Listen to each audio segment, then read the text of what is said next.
name's TJ Donovan.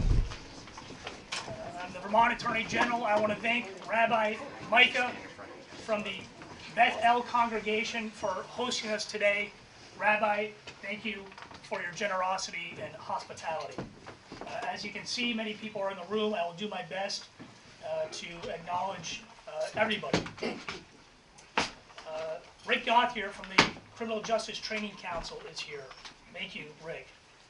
I believe James Lyle from the ACLU Vermont is here. A representative from the Center for Independent Living is here. A representative from the Rutland Jewish community is here. Thank you for being here. A representative from the Pride Center Vermont is here. A representative from the Vermont Interfaith Action is here. Curtis Reed, the Executive Director of the Vermont Partnership for Fairness and Diversity, is here. We have many state legislators with us today. Senator Dick Sears is here with us. Senator, thank you for being here. Senator Brian Campion is here. Representative Jim Carroll is here. Representative David Durfee is here. Representative Mary Morrissey is here. Representative Tim Corcoran is here. And Representative Linda Joy Sullivan is here as well. Chief Paul Doucette from the Bennington Police Department, with many members of his department, is here. Thank you, Chief, for being here. Major Dan Trudeau from the Vermont State Police is here, along with Major Ingrid Jonas, I believe. Captain Jeremy Hill from the Vermont State Police is here, and Lieutenant Gary Scott is here as well. I also want to acknowledge State Attorney Erica Marthage from Bennington County is here. Thank you for being here, State's Attorney Marthage. State's Attorney Doug DeSabato is here. Tabitha Pohl Moore from the NAACP is with us this morning. Thank you, Tabitha. And finally, Speaker Mitzi Johnson is here. Speaker Johnson, thank you for joining us today. If I miss anybody, I apologize, but I'm sure I will acknowledge you throughout. I also want to acknowledge that it's not always easy for us to address the issues of bias and hate, especially when there's already been a great deal of hurt and anger. I want to acknowledge the strong feelings in this room today. I want to acknowledge the hurt and the pain of many people in the room today. President Obama kept a plaque on his desk that read, "Hard things are hard. They are hard." And yet, here we are, together, in the truest display of Vermont community and decency. We are present. Let us take this opportunity to reaffirm our commitment to our core Vermont values of freedom and unity. Freedom to live free from fear, freedom from hate, from bigotry and oppression. In order to achieve these basic human rights, we must be united. We may be divided by our birthright, our religion, and our skin color, yet we are united not only by the borders of our state, but perhaps more united by our common humanity. Humanity that dictates that every person deserves respect, dignity, and equal protection under the law. But our history has demonstrated this is not always true, that racism is real, that racism has plagued our country since its founding, and Vermont has not been immune. Our opportunity today, in the words of Abraham Lincoln, it is rather for us to be here dedicated to the great task remaining before us. That great task is to address the issues of racism and other forms of bias in our state. For people in positions of power in Vermont who are white, mostly male, and mostly from a Christian background, we have to acknowledge that the lived experience of people of color and other backgrounds, faiths, and heritages are different. We must listen to their lived experience, validate their experience, and learn from their experiences. As Atticus Finch said, you never really understand a person until you consider things from his point of view, until you climb into his skin and walk around in it. I want to thank you all for being part of this long walk. And I want to especially thank my friend Kaya Morris and her family for being here today. Thank you, Kaya. Kaya Morris was a victim of racial harassment. What we saw in the investigative reports and heard from her family was that Kaya and her family were victims of crime. Anyone who would be afraid if their house was burglarized and their personal property was stolen or damaged. Relatively few Vermonters have had any of these experiences, and very few have had any of these experiences in the context of vicious racial harassment. We looked into reports of an October 2016 burglary that occurred at the Morris Lawton home where personal property was stolen. There is insufficient evidence to prosecute this crime because there was no physical evidence or a basis for identifying a suspect. We looked into reports that in October 2016 a GPS was stolen from Kaya's car and one of her political signs was damaged. Let me be clear, these are crimes, but there is insufficient evidence to prosecute because we cannot identify the persons responsible. We relied on the Bennington Police investigation to make our determination. We thank the Bennington Police for their hard work and for their cooperation. Over a 2-year period, Kaya Morris was a victim of online harassment. The harassment was often based on Kaya Morris's race and gender. The messages were demeaning and racist. The messages caused Kaya Morris to fear for her safety and her family's safety. In July of 2018, James Lawton, Kaya's husband, reported that someone had hacked into his computer and changed his screen name to Dead Dead. I declined to prosecute any of these threats for the following reasons.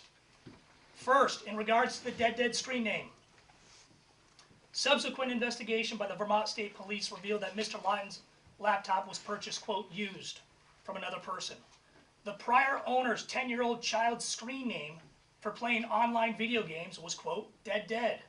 And this screen name, which was associated with the prior owner's cloud account, continued to be synced with the laptop that Mr. Lawton purchased it.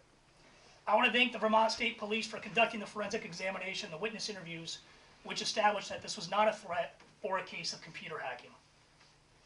But I want to note that it was entirely reasonable and rational for the Morris Lawton family to view this as a threat in July, given the harassment that they were receiving, as well as the other events that occurred previously. I don't think anybody looking at that Dead Dead screen name would have viewed it anything other than a threat at the time. Second, regarding the online harassment, 3 potential charges were explored by my office. Disturbing the peace by using electronic communication, criminal threatening, and stalking. In order to demonstrate a violation of any of these laws, the state would have to demonstrate that these communications were not protected by the First Amendment. As Justice William Brennan recognized in New York Times v. Sullivan, the First Amendment guarantees, quote, debate on public issues should be uninhibited, robust, and wide open, and it may well include vehement, caustic, and sometimes unpleasantly sharp attacks on government and public officials. In short, speech is protected even when it's offensive, hurtful, and demeaning. There are, however, limited exceptions on free speech that fall outside the protection of the First Amendment. One exception is when a communication contains, quote, a true threat. This exception was first recognized in Watts v. United States, when the U.S. Supreme Court examined whether an individual expressing opposition to the Vietnam War had violated a federal statute making it a crime to threaten or kill or harm the president. The defendant was convicted for stating at a public event in Washington, D.C., if they ever make me carry a rifle, the first person I want to get my sights on is LBJ, referring to then President Lyndon Baines Johnson. The Supreme Court reversed the conviction on free speech grounds. The court pointed out that the threat, quote, the threat must be distinguished from constitutionally protected speech, such as political exaggeration, to ensure that debate on public issues is uninhibited, robust, and wide open, and again, quoting Justice Brennan, may well include vehement, caustic, and sometimes unpleasantly sharp attacks on government and public officials. The court took the issue up again in 2003, which involved a case that involved the interpretation of a state law prohibiting cross-burning. The court found the statute unconstitutionally overbroad because it presumed any instance of cross-burning might constitute a true threat. The court referred to true threats as, quote, those statements where the speaker means to communicate a serious expression of an intent to commit an act of unlawful violence to a particular individual. The court explained, quote, intimidation in the constitutionally prescribable sense of the word is a type of true threat where a speaker directs a threat to a person or a group of persons with the intent of placing the victim in fear of bodily harm or death. The court also explained the speaker need not actually intend to carry out the threat. The Vermont Supreme Court has also noted that true threats are those statements where the speaker means to communicate a serious expression of an intent to commit an act of unlawful violence to a particular individual or a group of individuals. Whether speech constitutes a true threat or some other form of speech is evaluated objectively, that is, whether an ordinary reasonable person familiar with the context of the communication would interpret it as a threat of injury. No Vermont court has specifically considered whether communications like those sent to Miss Morris would be construed as a true threat. However, cases from other jurisdictions are helpful in understanding the application of the true threat doctrine to communications containing offensive and even threatening language. For example, in State v. Locke, the court considered emails containing threats that had made against Christine Gregoire, who at the time was the governor of the state of Washington.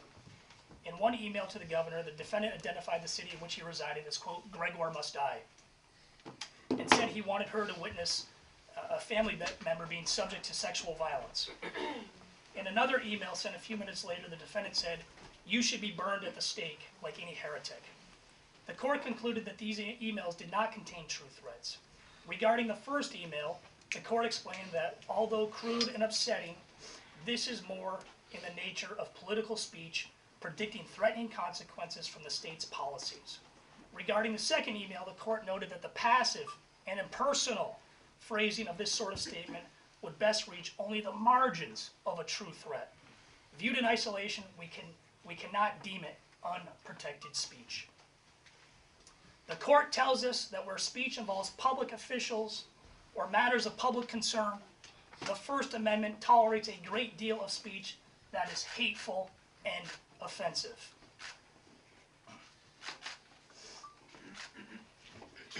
In regards to the threats against Kaya Morris, I find the statements presented to us in this matter, while racist, insulting, and degrading, are not subject to prosecution. The Constitution does not permit us to prosecute racist speech because we find it offensive. As previously noted, the First Amendment is restrictive on the powers of prosecutors where the statements involve elected officials. The remedy for speech that we find objectionable and hateful is not for the government to suppress it. Supreme Court Justice Louis Brandeis told us over 90 years ago that it is, quote, hazardous to discourage thought, that repression breeds hate, and that the fitting remedy of evil counsels are good ones. What that means today is that we meet hateful speech coming from one street corner with more speech coming from the next street corner. Not with hate, but with love, compassion, and solidarity. It is to confront hate speech at the ballot box by electing people like Kaya Morris. It's by lifting up people from all walks of life with policies and initiatives at our local select boards and our state legislatures that provide opportunity and strengthen our communities. It's about demonstrating our fidelity to our rule of law and understanding that remedy may not be just a criminal prosecution, but perhaps a civil rights violation, or perhaps working with our communities to speak out in opposition of hate and intolerance. But whatever we do, let us heed the advice of Justice Ruth Bader Ginsburg, who said, fight for the things you care about, but do in a way that will lead others to join you. That's why today I'm announcing the Bias Incident Reporting System with the support of all local police, our prosecutors, our state's attorneys, and our federal prosecutors at the U.S. Attorney's Office. This will be another tool in combating hate in Vermont by giving citizens civil recourse when they are confronted with biases. I'm also announcing 3 planned community forums on race, These forums are important because your voices are important. We need you in order to do our best work, and we need to talk to each other, even when it's difficult and uncomfortable. Supreme Court Justice Thurgood Marshall told us, "We cannot play ostrich. Democracy cannot flourish amid fear. Liberty cannot bloom amid hate. Justice cannot take root amid rage. America must get to work." In the chill climate in which we live, we must go against the prevailing wind. We must dissent from indifference. We must dissent from apathy. And we must dissent from fear, from hatred, and mistrust.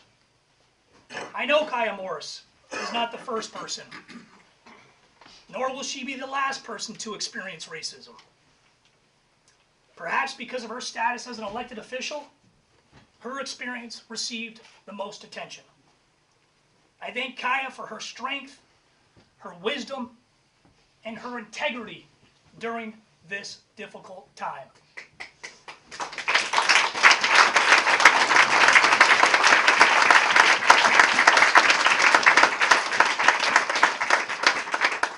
But I know many people of color who do not have the profile of an elected official suffer from all different forms of racism in this state. We acknowledge this. As we seek to address this issue and attempt to heal as a state, let us remember the words of Dr. Martin Luther King. True peace is not merely the absence of tension, it is the presence of justice. Let us seek justice together. Thank you.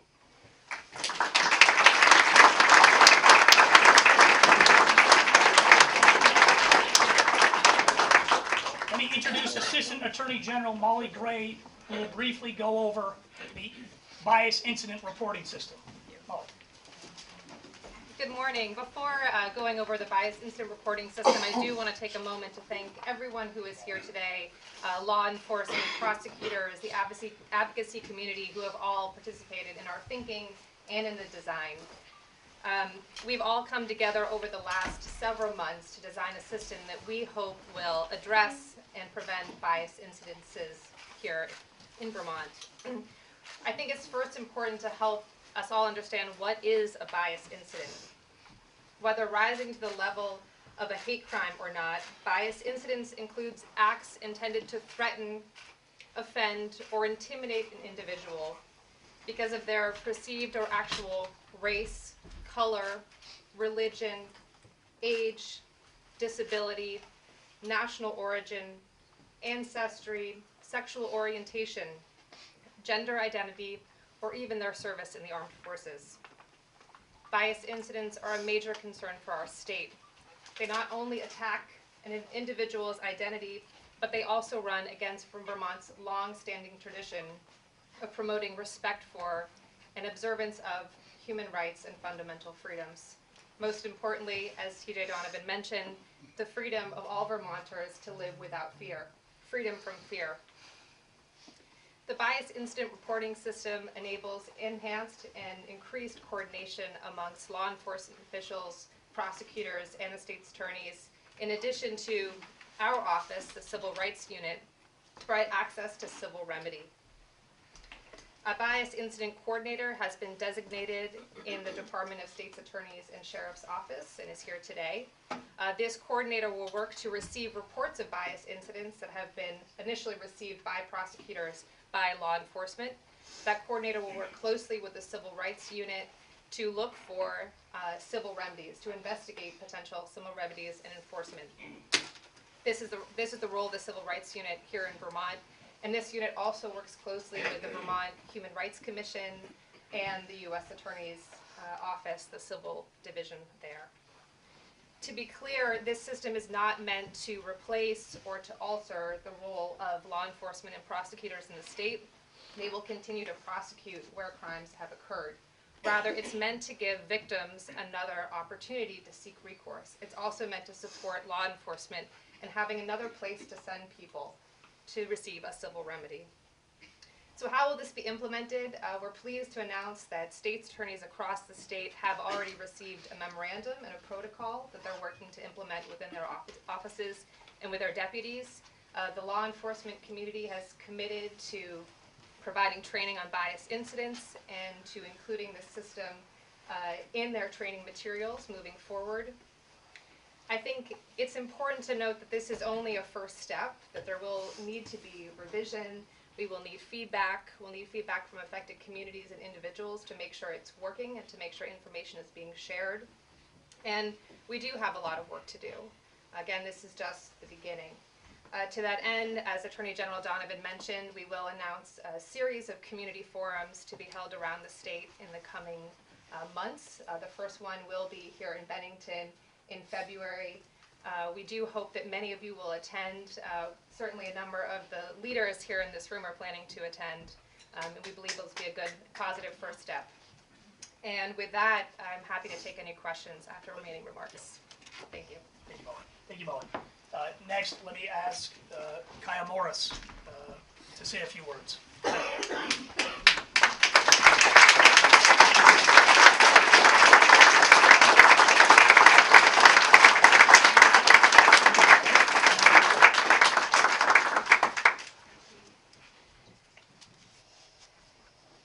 Thank you, everyone, for being here, and thank you, everyone who has supported us through this long process.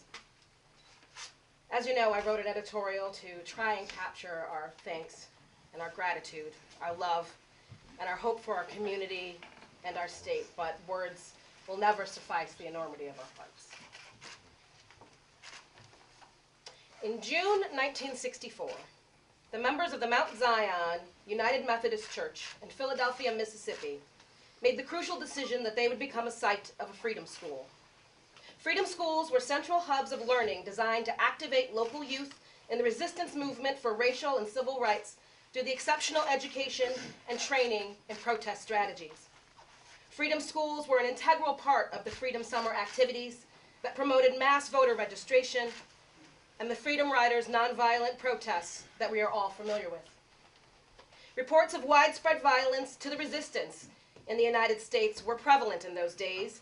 Church burnings, acts of terrorism, mass lynching, grotesque police brutality were everyday occurrences. Yet in the depths of the rural South, a community decided to risk it all, to do what their faith compelled them to do. They made a deliberate choice to engage in direct action in a fight for our very nation's soul.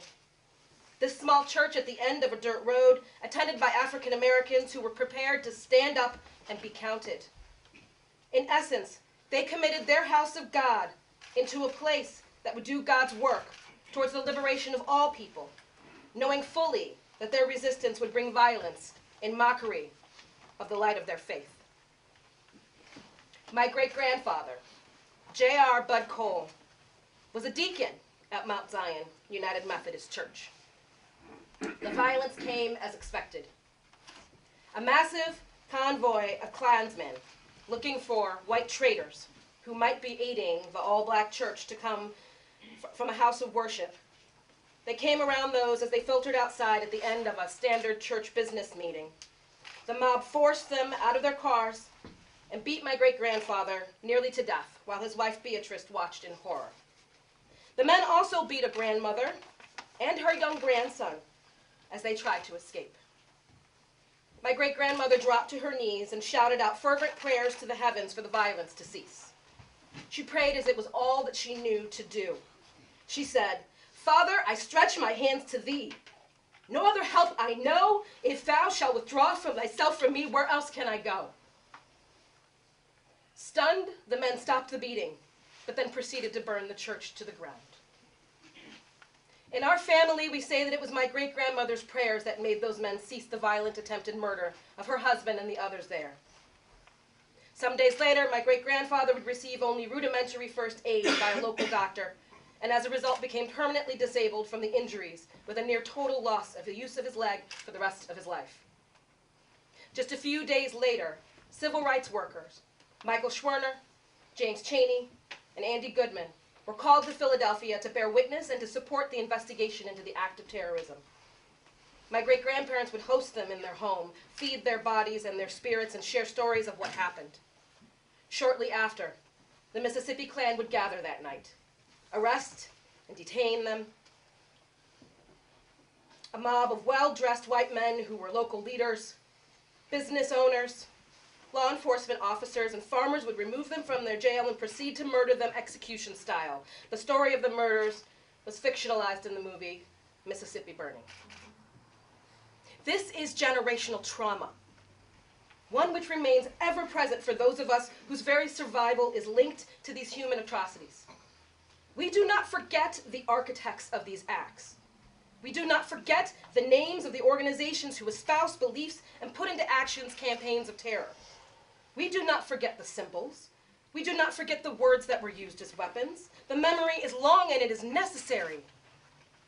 And so I stand before you today on the shoulders of my ancestors who risked their lives to demand an end to willful ignorance of our issues of racism, bias, and bigotry, and the moral costs that they extract from our society and the soul of our communities, state, and nation.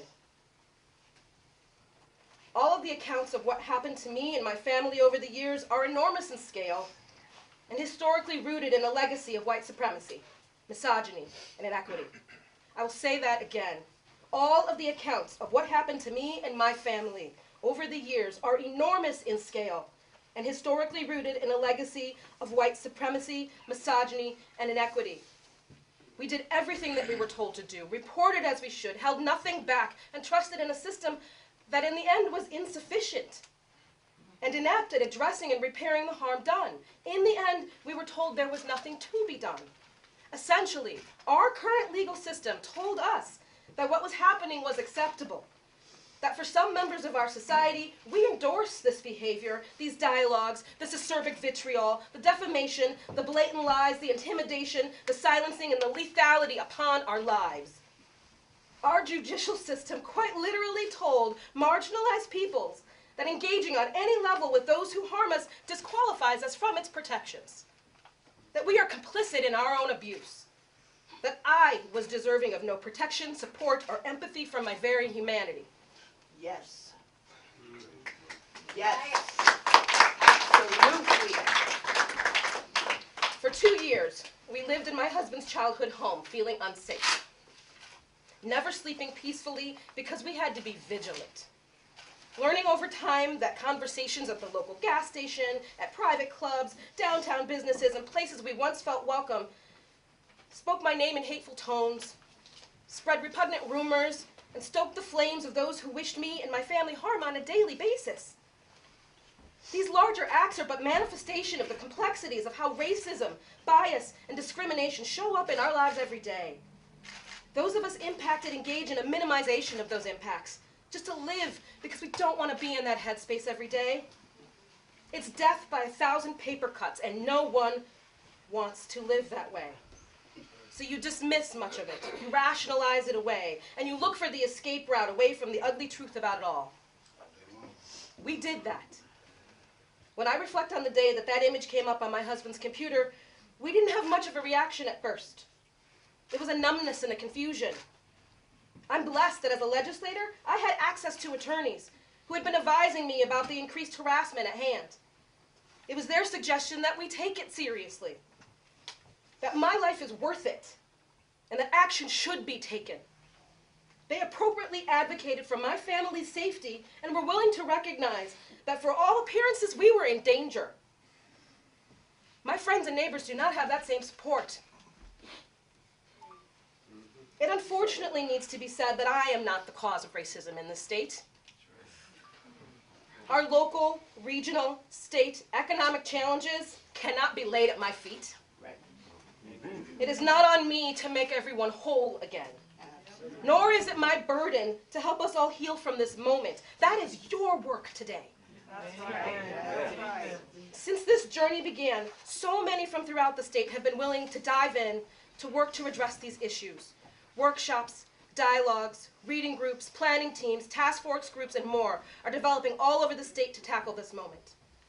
We look to our neighbors in Windham County who have committed a dedicated multi-sector response to following their own similar circumstances that is now 10 years in the making. because the work is not done, and it's still in its infancy, even there. So we look to each of you to do that work and to have the courage to rise up and to dive in. I want to take a quick second. My husband has some things that he wants to share briefly, and then I'll wrap up my comments. I'll do my best.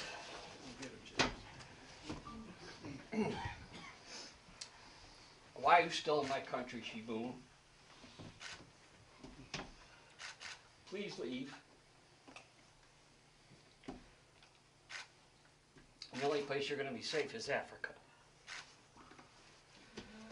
Who voted for this crybaby, hateful nigger to begin with? Read it all out. Better to heed the warnings than to be eliminated, at the suggestion that it was better that she quit than to be eliminated.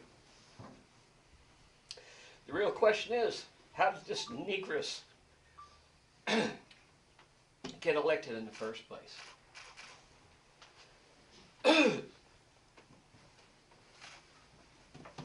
This chubby diabetic welfare queen can't afford premium ice cream without EBT. She is trying to promote white genocide in Vermont.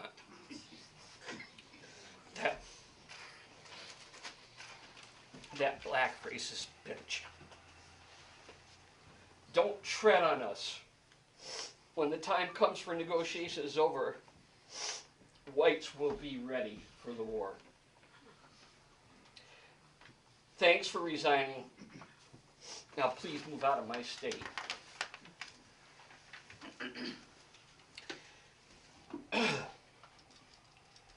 This was everywhere. We had two people from up north who are involved in politics. And these are quotes from them.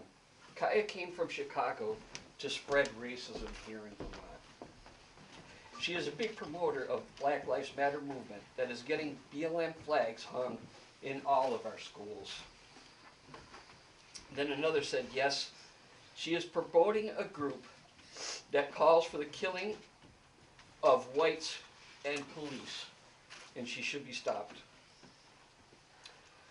Two retired law officers decided to chime in this too, retired from the Bennington area. Get out of Vermont, go back where you came from, and take Bernie with you. One person told a group of about 25 or 30 people that Kaya Morris is lying, and stated that he was told she was asked by the BPD to take a lie detector test, and she refused. And I'm sure that Chief Doucette can tell you that that's bullshit. This is just a small sample of the quotes that have been said about my wife that we have had to endure for too long now. If that made you feel uncomfortable hearing it in this safe place surrounded by law enforcement, think about what our family has been going through for 2 years. Reading this type of stuff on all the social media platforms, as well as white supremacist message boards, and even from the dark web, places that are known vehicles to promote violent behavior. That's what we live with for 2 years. So I say to you that this work is not done, and that we are better than this. But it's going to take real work, and we have to have the courage to rise up and dive in. Do this work for all of us. The soul of our state is in your hands. Please take good care of it.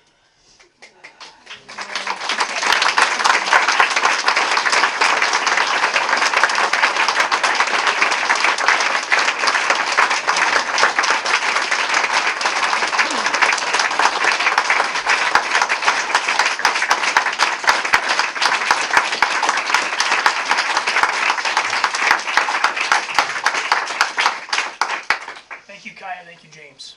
Next, I'd ask Tabitha Paul Moore from the NAACP to share a few remarks. Tabitha.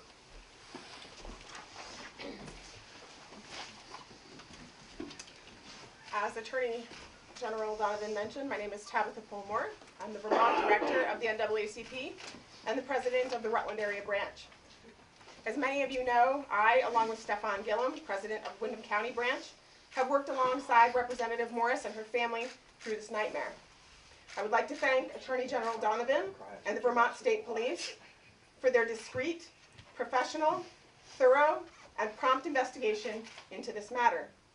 I appreciate, Attorney General Donovan, your willingness to acknowledge the harm done by racism in general, but in this case specifically, as the eyes of all Vermonters of color are fixed upon both your process and the outcomes.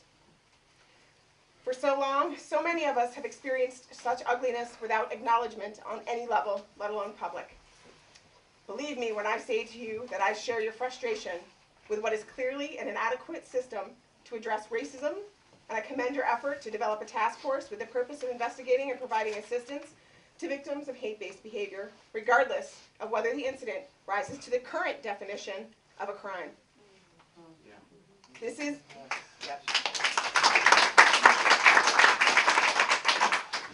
indeed a step in the right direction, and we will support and work alongside you in this endeavor however we can. As I commend the Attorney General and the Vermont State Police for their intervention in this matter, I would be remiss to ignore another reality with origins currently unknown. I have seen for the last 2 weeks on the social media accounts of some of those who have harmed Representative Morris details about findings revealed here today, including information related to the findings about the alleged death threat on Mr. Lawton's computer. Details that only those involved would possibly know, as this is the first public discussion of the case.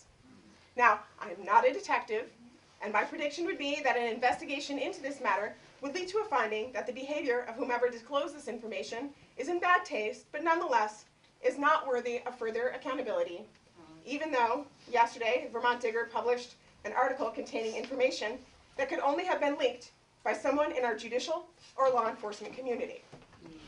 So, I will leave that alone, except to say this. People from marginalized groups will always remain distrustful of those whom are entrusted with our safety, our freedom, and our justice when those in positions of authority seek to minimize their own accountability and responsibility by irresponsibly telling half-truths at the expense of victims. Thank you. Thank you. If you seek the trust of marginalized communities, this behavior will have to end. Everyone makes mistakes, but those who minimize the impact of their actions or breach confidentiality to exonerate themselves will never be trusted. I want to take a moment to expound upon the limitations of the system as identified by Attorney General Donovan and name one particularly problematic systemic feature. As we know, since 2016, the number of hate crimes across the nation has grown exponentially, and here in Vermont, they have more than tripled. Whoa. And those are just the incidents that meet the legal definition of hate crimes. And legal definitions, as we know, change. And they change because they are flawed. Absolutely. Or more precisely, they are limited by the collective thoughts and the ability of those in power to see beyond the experiences of the dominant groups in our society. Right. Remember when the legal definition of marriage in Vermont was between a man and a woman? Yeah. We changed that. We changed it because we realized that it was wrong to discriminate against same-sex couples. The legal definition of a hate crime was first introduced federally in 1871 and has been and was originally defined to deter racially motivated crimes. Since then, it has been revised to include other people with other marginalized identities who are most at risk of being the target of hate. And it has been updated also to include more recent forms of violence. Why? Because we recognize that all people deserve the right to be free from hate, and that those who perpetrate identity-based crimes should be held to an additional level of accountability. That is not to say that folks from those groups were not experiencing hate crimes before the definition changed, but we did not acknowledge nor treat with the same gravity nor hold the same accountability for perpetrators of identity-based and motivated crimes until our society collectively decided that this type of crime was worthy of acknowledgement and deserving of additional scrutiny and accountability. Yes. Representative Morris's forced departure from the legislature is a prime example of how we need another update to our legal definitions.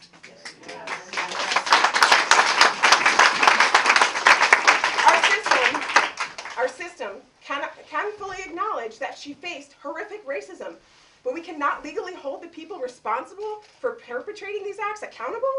That seems wrong, because it is wrong. It is wrong. If we can hold the state responsible for the actions of a racist cop with a God complex, and we should, then surely we can develop measures to hold accountable those who run terror campaigns against marginalized people in positions of government. For those who aren't familiar with the definition of terror, this may sound hyperbolic in comparison. But our friends at Merriam-Webster define terror as a very strong feeling of fear, something that causes very strong feelings of fear, something that is terrifying, violence that is committed by a person, group, or government in order to frighten people and achieve a political goal. In November of 2018, U.S. District Judge Dana L. Christensen made a bold statement when he ruled that the neo-Nazi site Daily Stormer could be held responsible for coordinating a terror campaign of online harassment against a Jewish real estate agent. He determined that the case could not be dismissed on First Amendment grounds, an amendment often used to shield hate under the guise of free speech. Yes. Despite the fact that we know that hate speech causes fear, physical illness, and eventually can result in the need for people to relocate or change their employment. Preach. Somewhere along the way, since that amendment was first passed, we decided that free speech is more valuable than the right to be free from hate. Though Christensen predicated his decision on the idea that the victim was a private citizen and not a public figure, I asked, why should anyone be permitted to threaten or harass anyone on the basis of their race or any other dimension of identity, regardless of whether they are in public or in private office? That is not free speech. It is, as Christensen noted, terrorism. While I vehemently disagree with our current president's hate campaign, that does not give me the right to harass him based on who he is, the color of his skin, who he loves, or where he's from, regardless of positional authority or public identity. It's that simple. No transformation into a future of equity is without a fight. Those who would seek to intimidate, harass, and terrorize will not give up easily. They use this tactic because they know that it works, and they've exploited this loophole for far too long. Yes. But neither can those among us who claim to be champions of justice give up the fight by throwing up our hands and say, this is what the law says. Nope. Yeah. We must continue to ask ourselves what we can do better, as Attorney General Donovan and Colonel Birmingham do. It doesn't matter how far we have come, as Major Jonas and Lieutenant Scott have noted in their work toward fair and impartial policing. We still have work to do. When any among us are oppressed, none of us are free. And so we must engage in conversations that result in actions to ensure that this never happens again. Every chance we get, our government officials and law enforcement agents must make bold declarations that hate is not tolerated in our community, especially race-based hate that seeks to damage, terrorize, and destroy black and brown bodies and lives, not in Bennington, not in Rutland, and not in Vermont.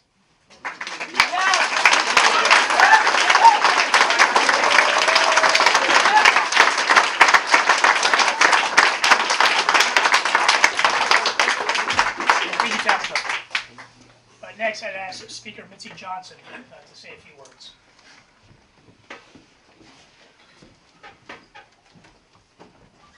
I want to start by thanking both of you for that passion and those truths. And I miss you.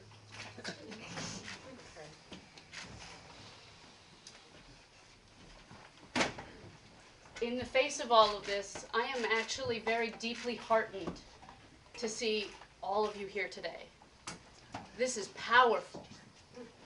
Yeah. Having so many community members here saying this is important. We care about our community. We want to build a better future. This is the way you do it, by coming forward and being here and showing up and being present. In addition to so much of your community, I'm pleased to see the entire Bennington delegation here. Both senators, all 4 representatives, members from neighboring districts, as well as all of representatives of law enforcement and the judicial branch that are here saying this is a critical issue facing our state.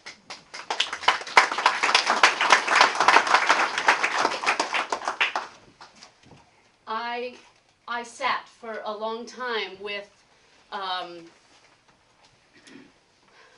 the frustration and the fury and the sadness at not only the circumstances, but of the results. And I realized one of these key things about our system of government is that our judicial branch and our Attorney General, as the highest ranking member of law enforcement, are beholden to tying our present with our history, to make sure that we are consistent, to make sure that our laws are not used on a whim, to make sure that the Constitution and the rights that we have are carried through generation to generation. And I respect that responsibility. It's not an easy one. I also know that our history is built on incredible oppression.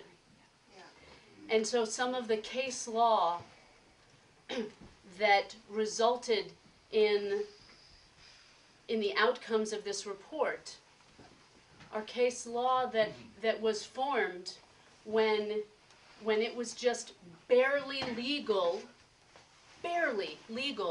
for James and Kaya to marry.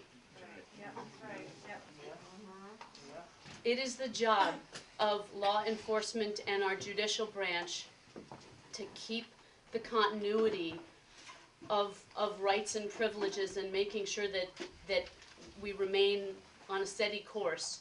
And it is the job of a different branch of government, the one that I have the privilege of serving in, to think about our future and where we're going from here.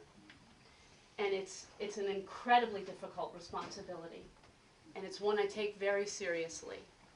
And when I think about the kind of future that I want to be part of building in Vermont, it's the kind of future where everyone is welcome and safe, where everyone has a seat at the table, where everyone can envision building a safe, strong, loving future for their family. It takes a great deal of intentionality and awareness to check our own biases as we're sitting around that table crafting laws carefully. It takes an incredible amount of engagement and permission and sometimes demands from all of you to hold us accountable to make sure we do that work.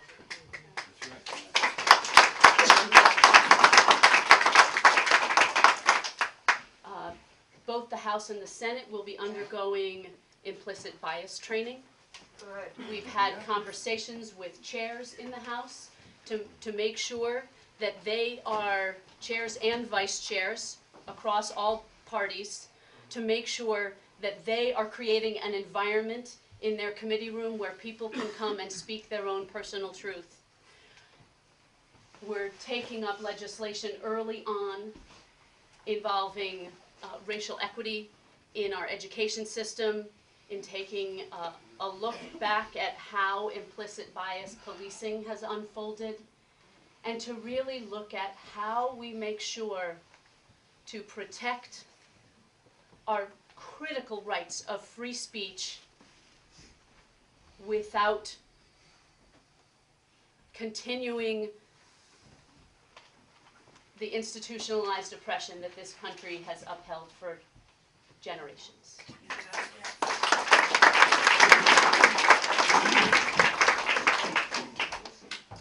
I would just ask all of us here to make sure that we remain partners in this work, and that we help to interrupt hateful conversations where we see them, that we don't step aside saying somebody should do something about that, somebody should say something.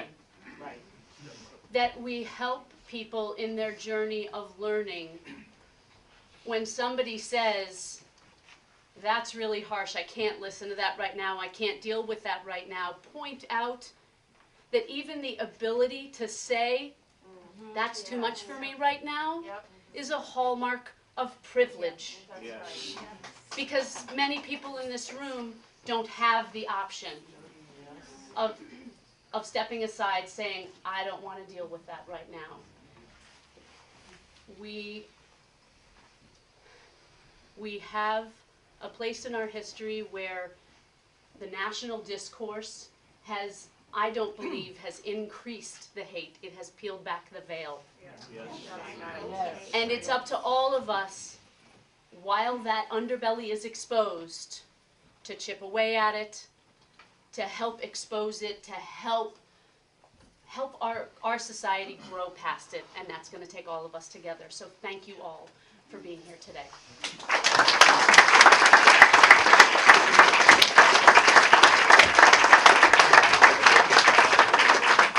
Thank you, Speaker Johnson.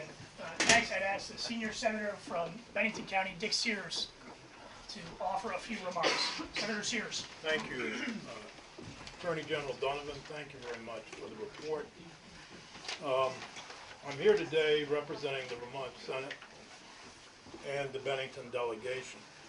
So in representing the Vermont Senate, I'm going to do something that only they do in the House, but not allowed in the Senate to read from electronic devices.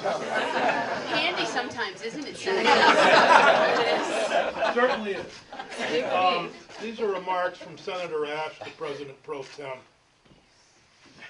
He could not be here today, but wished for me to extend his stance on solidarity with all who suffer from discrimination here in Vermont or anywhere.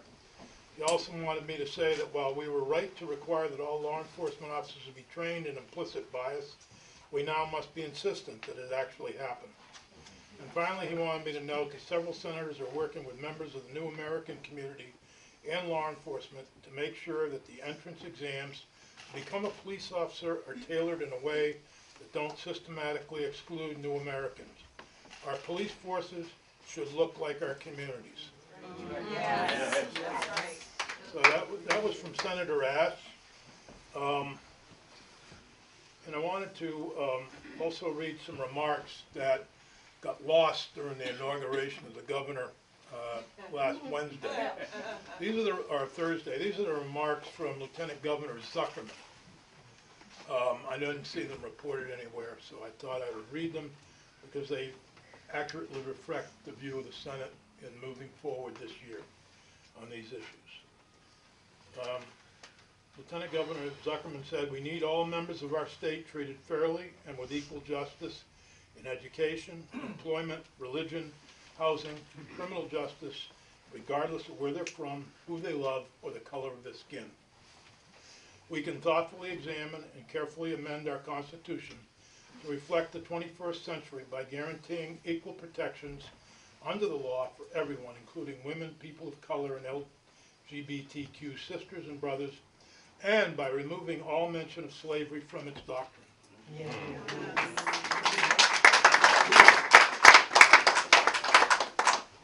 I also want to thank Attorney General Donovan for the report, which I have not seen yet, but I'm sure we'll get it soon. And I know he went thoroughly through this. We, the Bennington County delegation, Senator Campion, myself, Representative Morrissey, and Representative Corcoran, asked the Attorney General to look into the incidents surrounding Kyer's resignation and the various things that were discussed here earlier.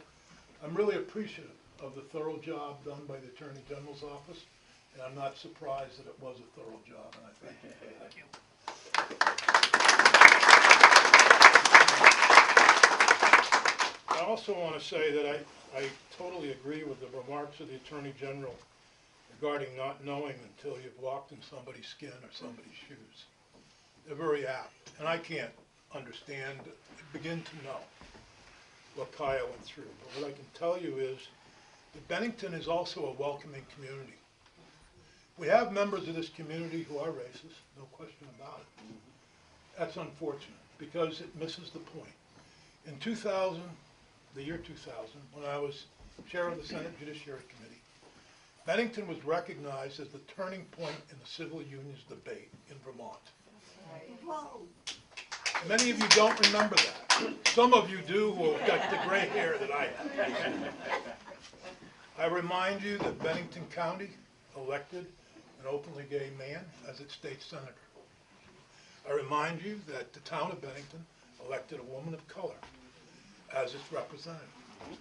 So while we talk about Bennington being what it is, and this is nationwide, unfortunately, we have to remind ourselves that there are great people here.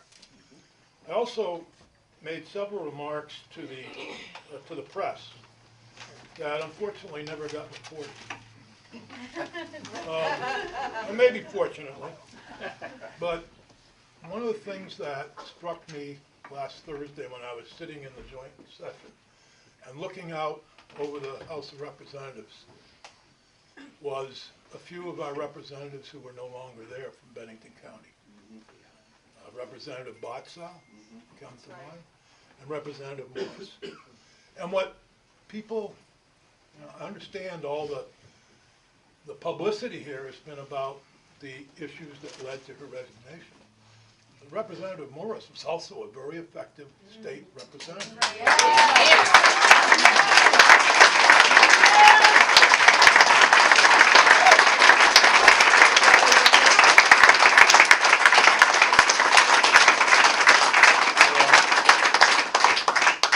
When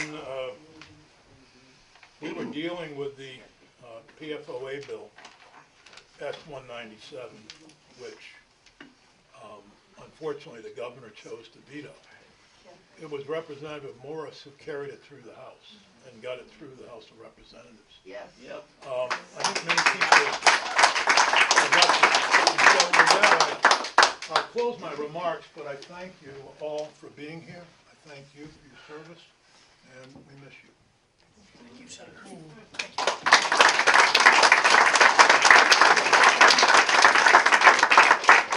Thank you, Senator Sears. And thank you for reminding me.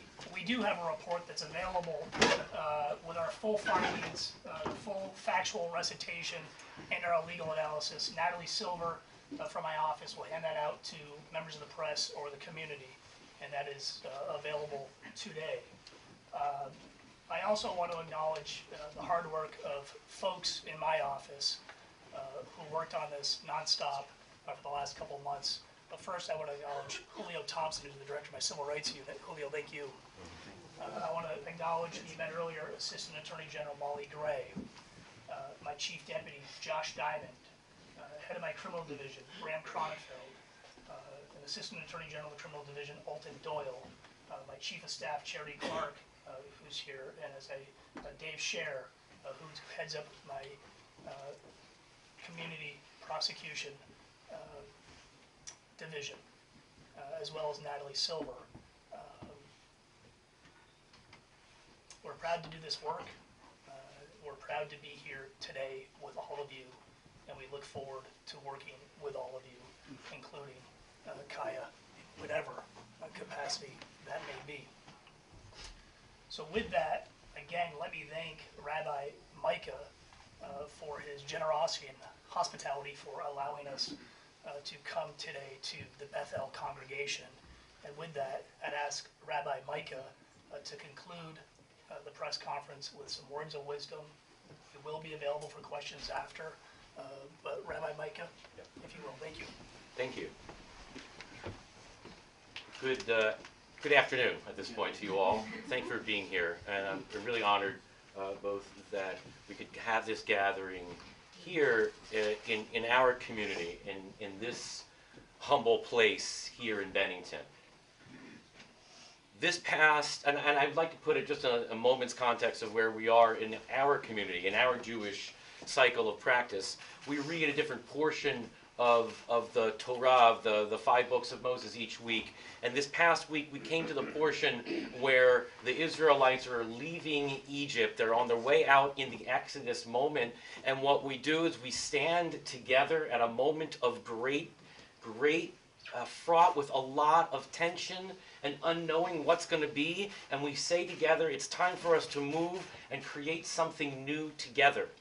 What I'm proud of for our people is this was something, I think of it as our first act of civil disobedience There's no violence involved. It's about community knowing what needs to happen and finding the leadership to carry forward. So what I want to say to you all here today, because this is the energy by which I think we came, which is to try to have difficult conversations start. We do so with the energy and love of a great place, of a great state. Every morning in our prayers we end a litany, like this, get your way into the day with a few blessings. I like it. It's a good way to get yourself positive. The last one in that list says, God, give me the strength to carry through this day with what it might bring to me. And I want to bless you all with the strength to continue to do this very important work, because we are not there yet, but we need to stand together, and we need to awaken at moments like these.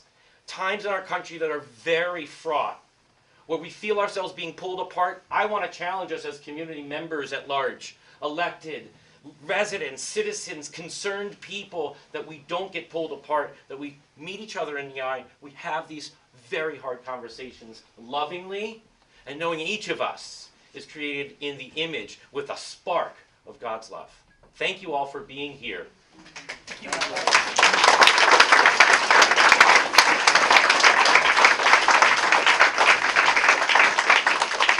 Rabbi Micah, for your words and for your moral leadership, and we thank you for your strength and Kaya's strength and everybody's strength in this room.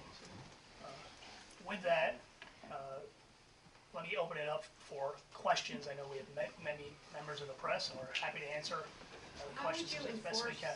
You were talking about the civil Sure. violations you find they are. How would they be enforced? Lisa, can you say that one more question? How would they be enforced if you find these? The incident bias Yeah. reporting system? Yeah, let me ask Julio and Molly to come up. The easy way to think about it is this, that as we talked about, we have protected speech. You have speech given certain facts and circumstances that can become a crime. The standard is very high, as we just articulated. However, in some circumstances, you would have some civil remedies, civil rights actions, given the circumstances. And I want to note this. We're not asking Vermonters just to be educated on this about what a bias incident is.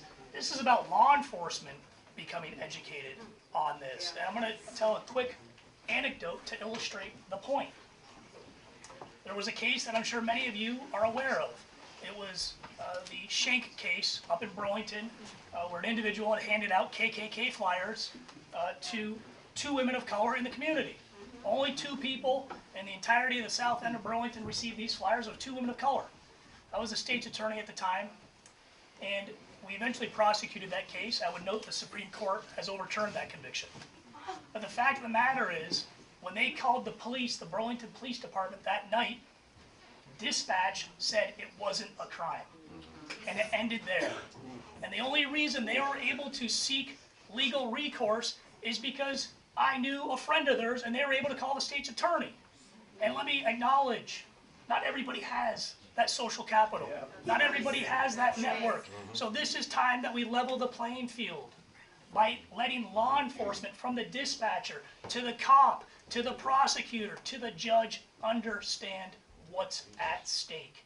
That's what we're trying to. That's what we're trying to do. We're working together, but let me turn it over to Molly and Julio, perhaps to offer a little bit more.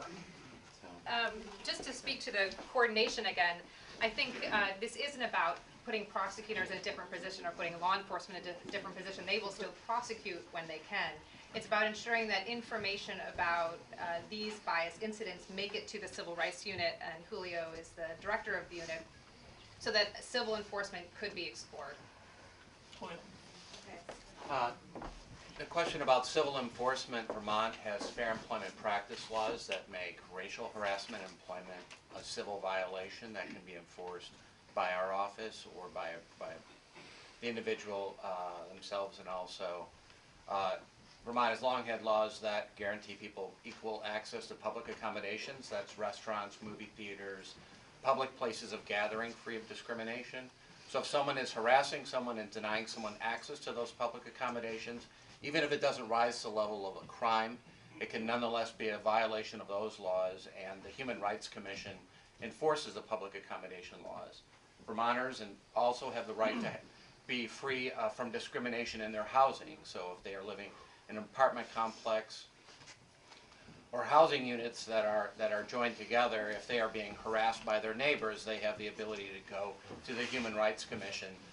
We found that when we were building this network, a lot in law enforcement were not aware of those civil remedies, and so what we wanted to say was to expand the options for individuals. So if a prosecutor is forced by the legal standards to decline prosecution, the question should become, is there anything else we can do to help? And so we want to move that information to the other folks, like the Human Rights Commission, or our office enforces the employment laws, to see whether there's something we can do there. Thank you. I mean, this gentleman back here has been trying. Go ahead. There was a question up On front what that day was not did you answered. inform Kaya and James that Dead was a 10-year-old boy? And based on the answer I think you're going to give, Chief Doucette, do you feel vindicated that you and your department, which has been trashed all over the world, did your job the way you should have upon the many requests to protect Kaya and her husband? But first I want to know the day. As I said, I think context is really important here. And let's be honest about that. Was it October 12th? Let me answer your question. Okay, we gave you the opportunity to ask it. Let me answer it. And I think Kaya's words answered the question already. That any reasonable person who is in her position and her family's position in July of 2018, who had been harassed for years and received and saw that dead pop on their screen, anybody would think that was a threat. And they did the right thing by reporting it, and I thank you for that. And here's the thing. The Vermont State Police did a tremendous job in conducting that digital forensic examination. We thank them for that. We thank them for their subsequent witness interviews.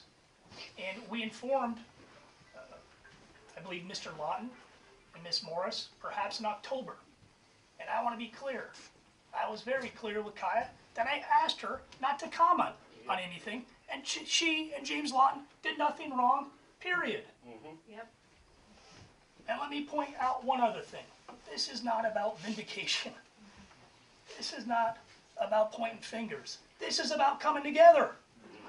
That's our choice. That's our choice.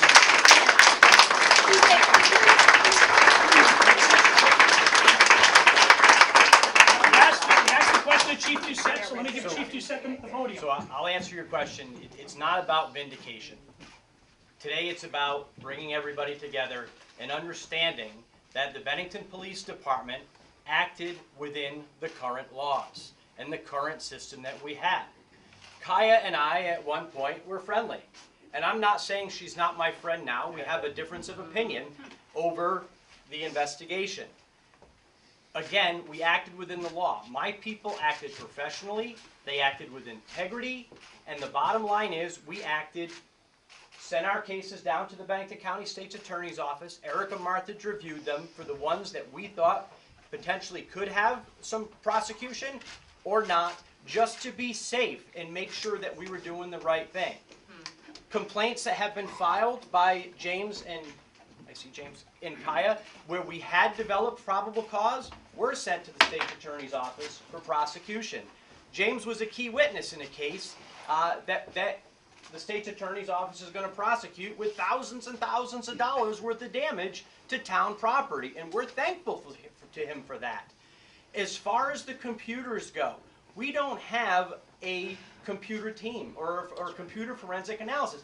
I'm not aware of a single municipal or county law enforcement agency in the state that has that.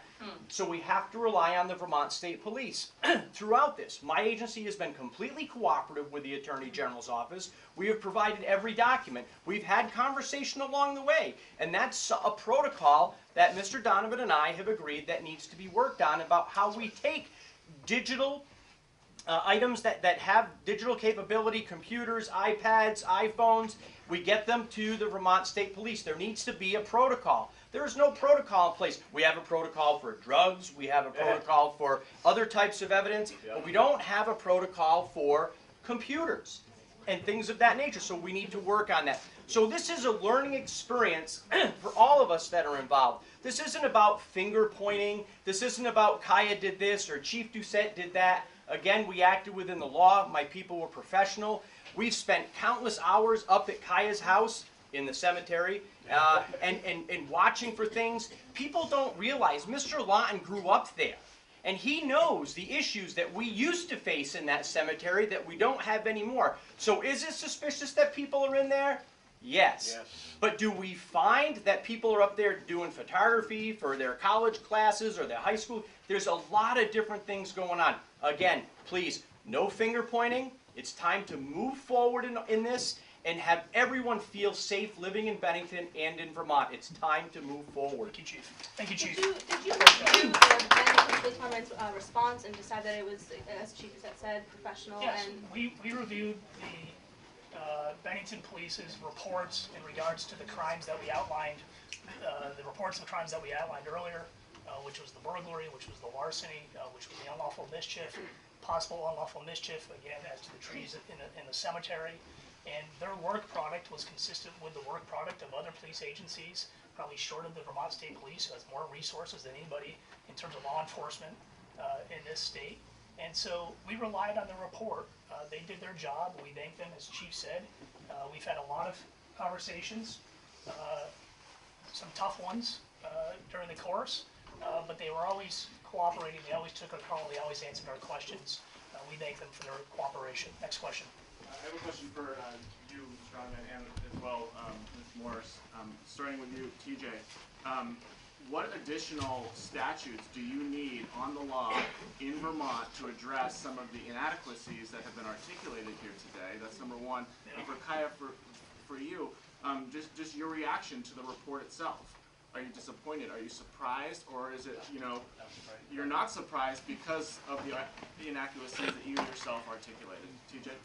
Well, I think the First Amendment in regards to what is protected in terms of speech is very clear. That said, we will work with Speaker Johnson, we will work with Senator Sears and whomever else to craft any law or any policy that protects people in this state and grants people equal protection under the law. Because here's the thing, I'm not getting called racist names. I'm not getting called racist names, but Kaya was. And when we talk about equal protection of the law, we got to find a way. So my experience is Kaya's experience and everybody else's experience in this state. Thank you. Kaya, your reaction to the report? When Attorney General Donovan first called me and said that his office wanted to pick up this investigation, I told him flat out, we may find at the end of the day that there is absolutely nothing that can be done. No. No. No. Oh, wow. No. No. Out. No. Why is this allowed? Why is this allowed? Because it's America, and we have to listen to everybody, All right. whether we like it or not. But we don't have to put up with it. And we also have to make this man realize what he's done, if he's done all these crimes, is not acceptable in Bennington ever. Absolutely. You got it. If you're at one side of the floor, I'd like to say something too, please. So I'm happy to take other questions. Other than that, Alan. Were there any federal civil rights violations that could be pursued? We all feel safe. I don't believe so. The U.S. Attorney So This is not safe. This is not safe. Get him out. With that, I'm going to conclude the press conference unless there are other questions. I'd like to say something, please. This is not safe. Hold on 1 second. As a political opponent who was accused of being a Nazi myself, I think we're hearing one side of the story. Am I allowed to talk? I question Kaya's politics, and I was called a Nazi. I was called a white supremacist. For the last 4 years, obviously racism exists in Vermont State. It's like hate, right? It's like all these things that, it's crazy. We don't want these things, but they're part of our fabric of society. I question to what degree though. I call bullshit on Miss Morris. I think I'm a Vermonter. I've lived here. I've lived here for 4 years.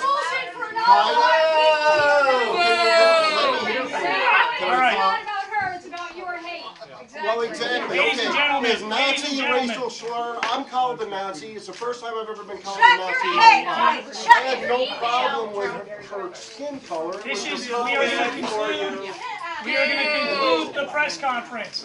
That being It's funny, said, you can only hear one let us side not of give it. in to hate. Let's not end on this tone. We have a challenge to rise above this. We have a challenge to keep our heads high, to not meet hate with hate, but with civility and decency. I ask you all to do that. That is our challenge. Vermont's watching. Let's prove ourselves and our state proud. Thank you.